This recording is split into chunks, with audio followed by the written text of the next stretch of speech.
Hey Michelle, how you doing? Doing well. It's Friday. It's sunny. Can't complain. I know we were just catching up about the weather and I'm looking at a no snow backyard here in Colorado, and it sounds like you haven't got much snow out. You're in New York, right? Yep, New York. It's only snowed once this season, which is great because usually it gets really gross with like the grudge of the gray snow. Once it hit. I miss, Got a winter. it's funny when I was at IDG and Foundry, I was out in New York like once a quarter, and man, being there, especially around the Christmas time, that was always my favorite. I haven't been there in a while, so and plus the pizza. Let's be honest, the pizza in Colorado, it's not very good. So I gotta scratch my pizza New York itch soon. That's true. That's true. And I remember we were talking earlier. IDG's in Needham, Massachusetts, right? And Well, so yeah, and you're from that there, right? yeah, exactly from there. So those that spot had great snow, and I don't know. It's such a small world. Speaking of small world, I'm going to do a proper introduction in a minute, but Yeah. you randomly saw me at reInvent, and I want to talk about that because we never met before, and you I think you came over and you're like, "Are you Ricky?" And I was like, "Yeah." And I guess you saw me because I was wearing the Partner Vista t-shirt. Was that it? Exactly, yeah, I was like, "Why do I know Partner Vista?" And, yeah, it's crazy in a place like reInvent in Vegas where you're just, like, with I don't know, it's like 30,000 people. Yeah, I saw that, and I had remembered that, my old manager, had done stuff with you guys, and so, had then joined that Partner Vista community that you've started to build, and, Yeah. it's really great, and I'm Well, excited that we get to connect now.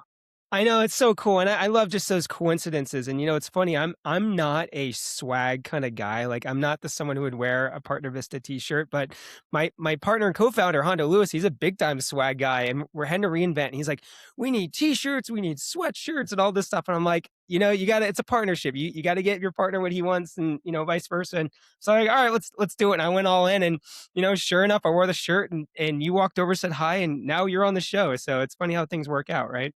Yeah, yeah, the true value of swag, there we go. So, all right. So let's do a proper introduction. Why don't you tell everybody, who you are, where you work, what you do?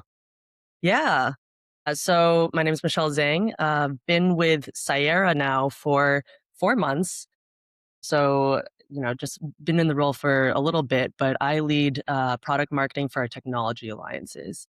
Prior to that, came from Cribble, did, 3.5 years, hopping from, partner marketing and product marketing, but focused on, developing our tech and cloud alliances. And then just before that, I started my career off at IBM and Kyndryl. So kind of did that big corporation down to faster, uh, unicorn startup. So Love it. So you've kind of seen the biggest companies in the world to these little startups. I'd love to talk a little bit more about your experience and how that's kind of shaped, you today and how you approach partner marketing. yeah, yeah, definitely. I feel like I've learned a big lesson from each of the companies I worked for. Starting from IBM, like you get to see what does established look like? What is it like when you've got all the resources at your fingertips? Your teams are fully staffed. Now, I sat in an industry marketing role, but I kind of got to see like what does it look like when you've already got these partnerships established, and like how that impacts your GTM motion across the field, across product, et cetera, across marketing. So that was a really great way to start my career. Following that, I went to Kyndryl, so that's when I learned, uh, things are always changing. So we went from for those of you who don't know, Kyndryl is a managed infrastructure services spinoff out of IBM. So IBM took like a third of its business and reestablished itself as Kyndryl. And so that was really interesting because we were basically 90,000 people when we spun off, but had to reestablish the brand, reestablish messaging all from scratch. We were no longer IBM. We didn't have the IBM resources. And so it's really cool to be part of, like driving what that narrative was. Um, and starting from scratch again. But that's why I did actually, move over to the startup land, because I liked building from 0 to 1, but I wanted to do it fast. At Cribble, learned more about the alliance's motion. We moved, when I joined, it was around 300 people, and we were very early stages in our partnerships. AWS, we were in the startup program. We had very early stage tech alliances relationships.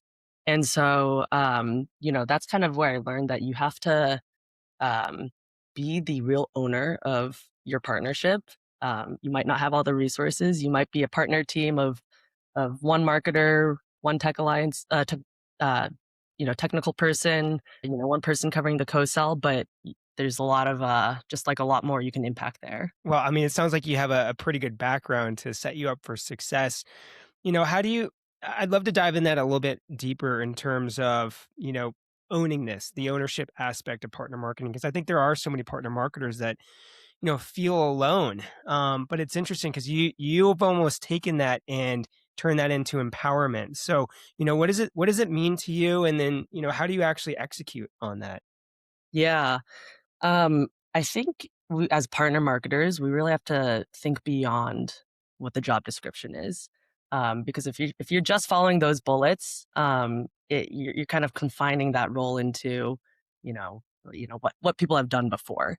But really, I kind of see the partner marketing role and why I continue to, continue a career in tech alliances marketing is because it's really like you get to be the CMO of your partner relationships.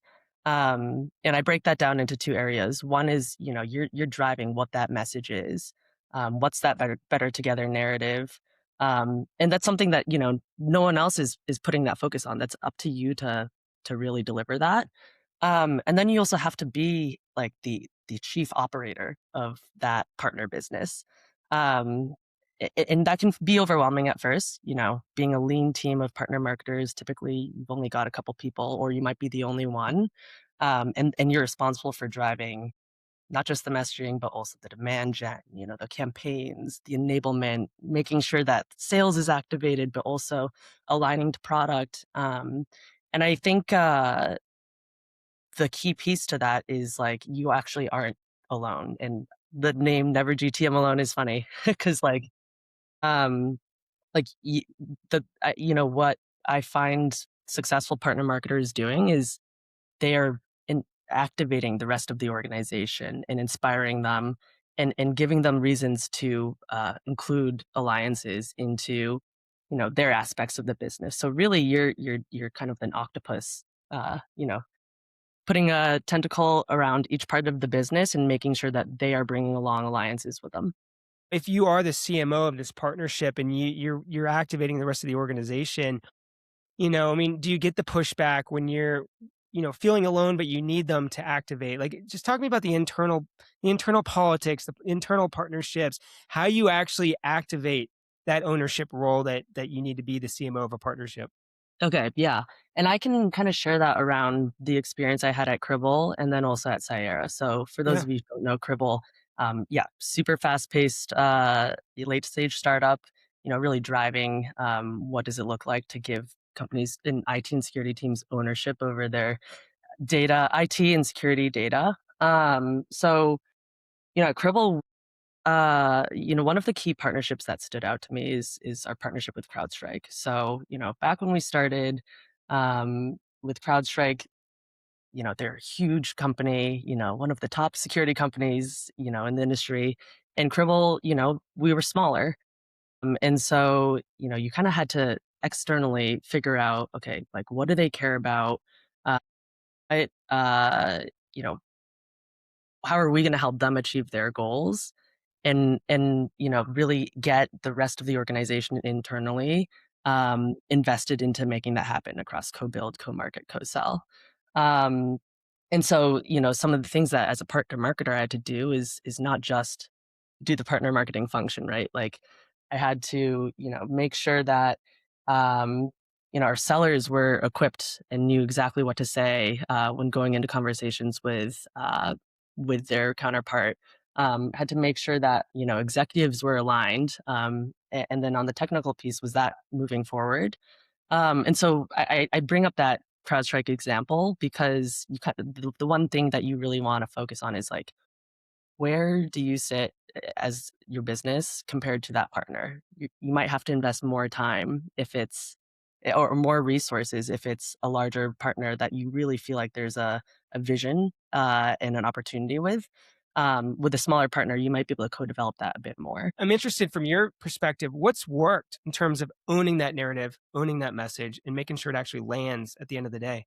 Yeah, that's a great question, and a lot of why I enjoy sitting in this product marketing role right now, because typically we find that in just organizational structures, you might not have someone dedicated to driving that partner narrative, so it really falls on that partner marketer or the product marketing person covering partners. Sometimes you also find that uh, product marketing teams might have that be an additional, like, plus one role that the product marketer will have to focus on in addition to their, day-to-day.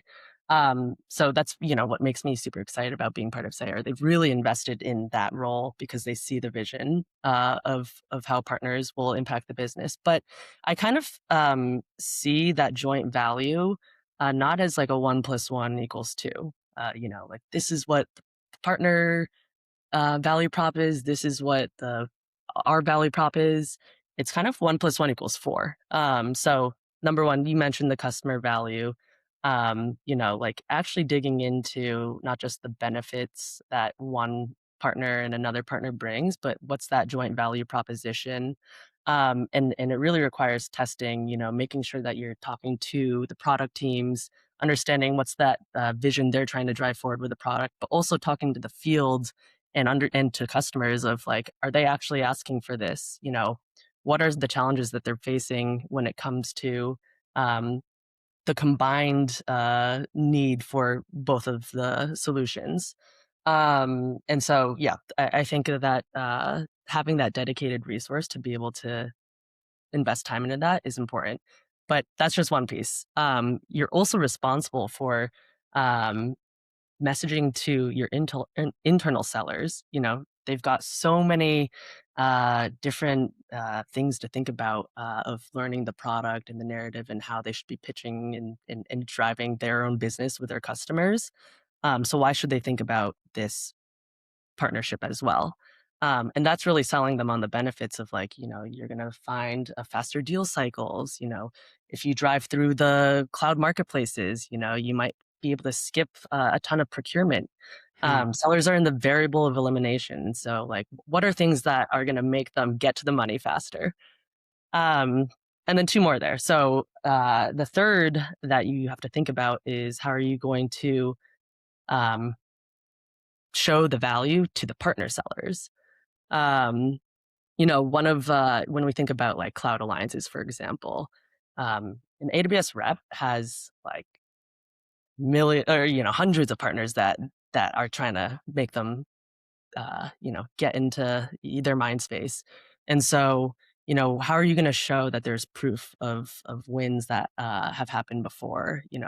Why should they care about your solution? Is it going to increase consumption? Is it going to help their customers migrate to the cloud or adopt AI faster? And so, these are all different narratives that are more than just developing that joint value prop.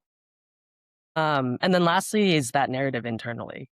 Like we were talking about before, um, you know, there isn't a ton of resources sometimes on the alliances side. So how do you show that you're driving more ROI through the alliances? You might be able to show that you have to spend less because you've got MDF support, or um, partner campaigns are driving more attention because you've got another partner's brand tied to it, or you're driving awareness together. And so, yeah, it's a super tough challenge of driving all these different messages, but also really cool when it all comes together. And it's even more complicated when you get beyond the narrative and message, because I mean that's not all you're doing. I mean you're activating programs, you're building strategy, you're working with a partner. I love your feedback from a prioritization standpoint. Like you're the CMO of this partnership, you own it all. And like how do you prioritize day to day to make sure you're just not drowning in all these complexities and all these to dos?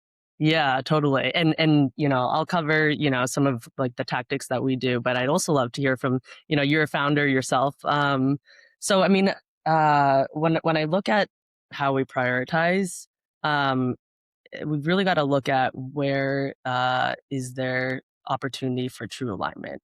There may be partnerships that your business will think about um, that might be great brand awareness opportunities, but like, is there actually a true need for the customer? Where I've seen this most effective is when there's true alignment or opportunity across co-build, co-market, and co-sell. One of the, I brought up the CrowdStrike piece of when I was working back at Cribble. We got to a point where, our technical teams were constantly building out that roadmap of what the integrations are going to look like and how we're going to evolve to better serve our joint customers. On the marketing side, like we had partner marketing aligned on both ends and product marketing aligned. And then the co-sell side, like we were already seeing field teaming, in the different regions. Um, there was already that openness to do so, and there already, when we are starting off earlier, early examples of where that was going to be successful. And so, when you're evaluating, which partners you can take on, I really recommend, focusing in on what are those top three that you can really make an impact around. And it can't all be partners that you're reaching for. Some of them have got to be like you can only reach for so many, right? So having a good balance of which partners are you gonna put a ton of resources in because you see the larger value there, and then which partners is there joint support where you can move faster because you're driving this together. But yeah, Yeah, no, I mean, Rick, yeah, go ahead. I think you hit it on the head there in terms of impact, right? Because there's just endless stuff to do, and I think especially being partner marketers or leaders with their partnerships, right? And I think a leader's job is to figure out we can't say yes to everything. How do we rank these priorities and focus on the stuff that's going to make the biggest impact? And by and large, there's a lot of things that, we could do that just aren't really going to move the needle. What are those few things that are going to move the needle significantly? It's funny how the other stuff just kind of gets worked out over time. So I love that answer. I want to ask you too, in terms of like scalability is like a big topic in partner marketing. But at the same time, you got to differentiate from one partner to the next. So how do you balance differentiation, with scale, but without having to like reinvent the wheel every time you bring in a new partner or do a new program?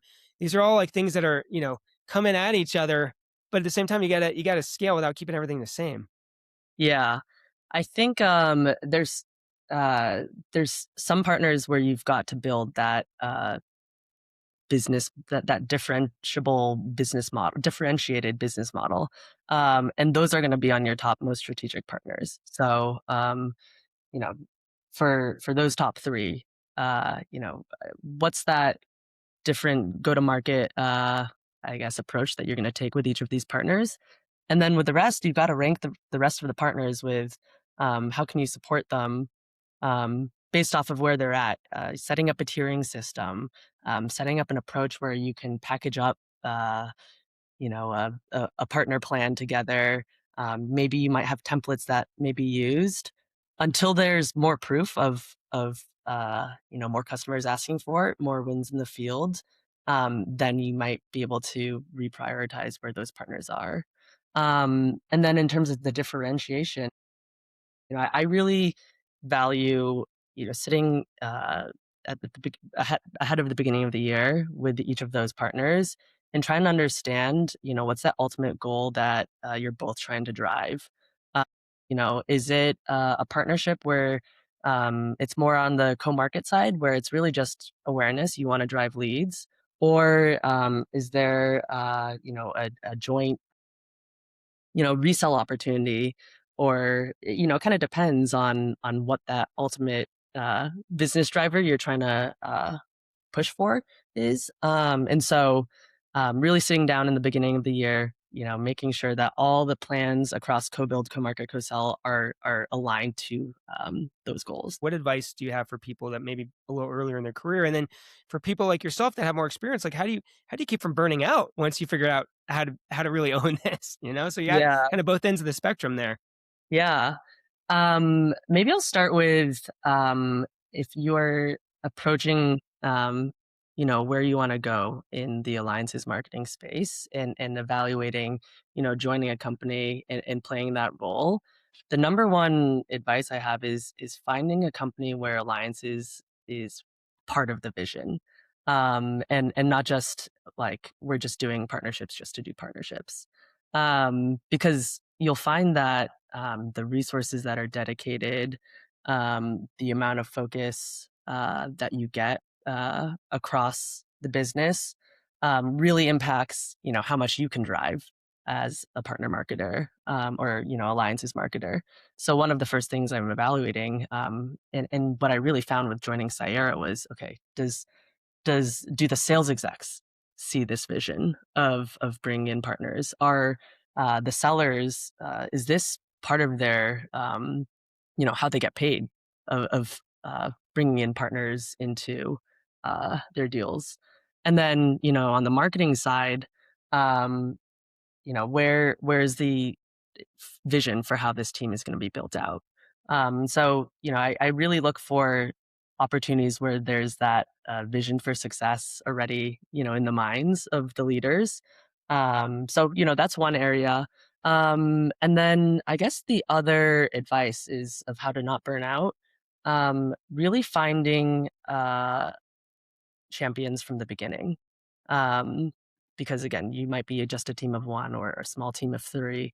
And kind of like I said before, you've got to find those champions and make other people across the business part of the alliances too.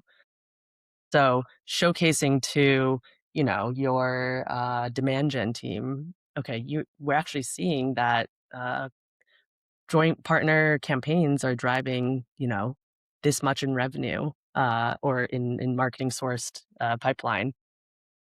Let's put more value toward more efforts towards that and get, your campaigns team, your digital team, um, your product marketing team also invested in growing that out. So it's really finding those champions, showcasing that they're gonna, proving that this is an area to invest in, and then you're no longer a team of one.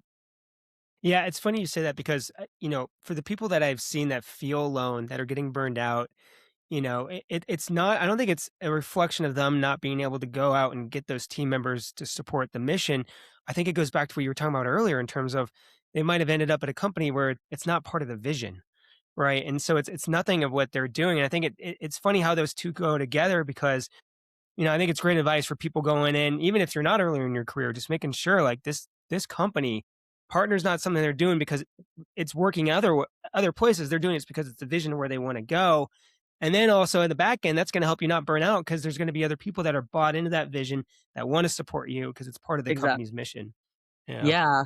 Yeah. I think alliances partner marketing is it's a role where you might not have the biggest budget or the biggest team. Um, you want to set yourself up for success by finding a company that is investing in this. But you can make the biggest like impact in the most efficient way. Because you're able to champion uh, the internal folks across go to market, but also make a bigger impact with the partners that you're working with. Whether it's leveraging their brand, their field, that the joint solution that provides better value for your customer. Um, I think it's what makes this role interesting. But yeah, it's really investing from the start and figuring out how you're gonna move across the different areas of the business to make it successful. Yeah. So, Michelle, why don't you close us out by giving us the Michelle's guide to building a modern high impact partner marketing motion? Like, what advice do you have for people? Yeah, we should write a book, right? Uh, for we at Sierra we've started to do these like modern DSPM for dummies books, and we're finding that those are pretty successful. But yeah, Very so cool. maybe if I trim it down into a couple sentences, as a partner marketer, you are the CMO of your business, of your partner business, and that breaks down into how do you become a chief storyteller and a chief operator. If you're a chief storyteller, we got to think about the four areas where you're going to drive value. That's, with the customer, with the field, with your partner field, and then internally, showcasing why partners are going to bring more efficiency and drive, faster success. And then on the business operator side, how are you going to get the different folks across the business to help contribute to the alliance's marketing mission? Whether that's one, finding when you're joining the company, is this something that they care about? And then two, showcasing the real metrics and the reasoning why they should incorporate this into their own functions across whether it's marketing across the field, um, across how product is driving these integrations. It's really being that champion for your business and going out acting like a founder of like trying to convince people, why does this matter and how this is going to help them solve their goals. I love it. I think it's great perspective. I think, when you stop just looking at yourself as a partner marketer and here are my job, here's my job description, what I need to do, but thinking about it from a CMO's perspective, it reframes the job and I think it helps you take a more systematic, strategic approach to what you need to do. And it's probably why you've been so successful. So thanks for sharing your perspective on that. Yeah, of course. I mean, I think it's such a cool job because yeah, you get to influence all parts of the business and it's super cross functional, not just internally but also externally. You're working across. You might have marketing counterparts, but also you get to chat with the partner field and the partner, product managers. So it's really cool that in one role you get to influence so much. I think it's the coolest role. That's why we have this show, and it's why we have Exactly. people like you on. So, Michelle, Yeah. thank you so much for coming on. We'll link to your LinkedIn on in the show notes, and yeah, you're in the Never Go to Market Alone community. Hopefully, we'll be opening that up pretty soon. We'll get more folks like you in there. So, thank you. Yeah, I think it's awesome what you've built with this community, and I'm excited, continue to collaborate with folks in this role. Awesome, Michelle. Thank you so much, and good luck surviving that snowy winter in New York. All right, take care.